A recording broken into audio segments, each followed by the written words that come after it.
Welcome to the introduction of the machine components for the Edge Bander. We will be briefly covering power sources, machine systems, glue system, height and track settings, glue heater, as well as the extraction system. Now we're taking the next step to operating an Edge Bander. Please refer to your manufacturer's manuals and guides. Before commencing any work on any machinery, you'll be required to wear appropriate personal protective equipment. Examples are safety glasses, hearing protection, high visibility vest, safety shoes. The machine is run by a three-phase power supply, which is a direct line to the machine. To start the machine, a set of sequences are followed. At the main isolator, we switch to enable the power from the switchboard. Turn the switch to the on position.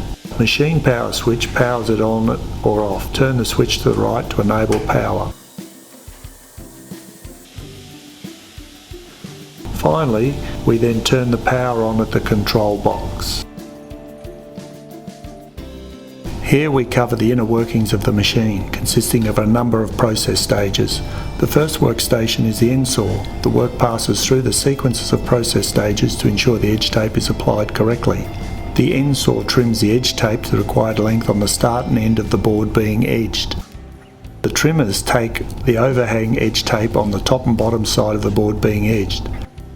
The scrapers remove the squareness on the edge finish from the top and bottom of the workpiece to deliver a rounded edge.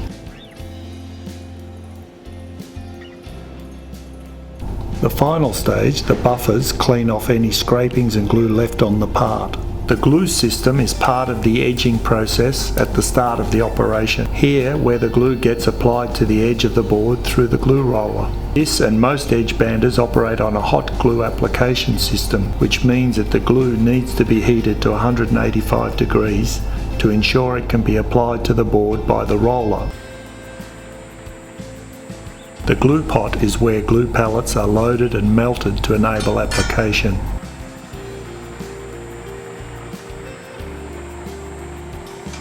The glue roller applies a controlled layer of glue to the board being edged.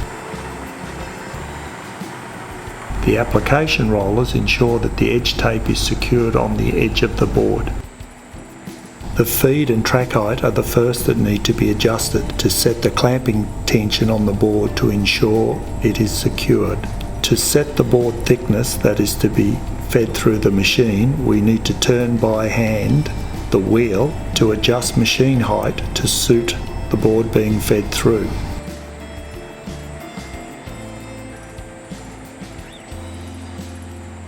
The support rollers keep the board being edged flat as it comes through the machine, and by adjusting the width as required to support larger panels to prevent uneven edging.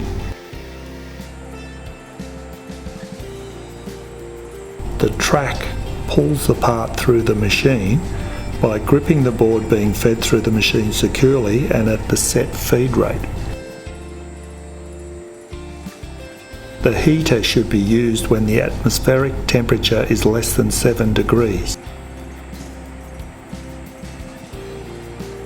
Preheats the board being edged to ensure proper glue setting when the edge tape is to be applied during cold weather. The extraction bag and filters work to collect the chips that are generated by trimming and cutting operations. As the extraction pumps operate, the bags and filters capture the chips to prevent OH&S issues and allows easier cleaning and housekeeping. The extraction system vacuum pump provides suction along the lines of a vacuum cleaner to remove chips and dust during the edging operations. To operate the pump, it's turned on through the controller when the buffing button is clicked on. The Wiseman Institute is a leading provider of business improvement and technical training solutions. We specialise in cabinet making, engineering, food processing, bread baking, and building and construction.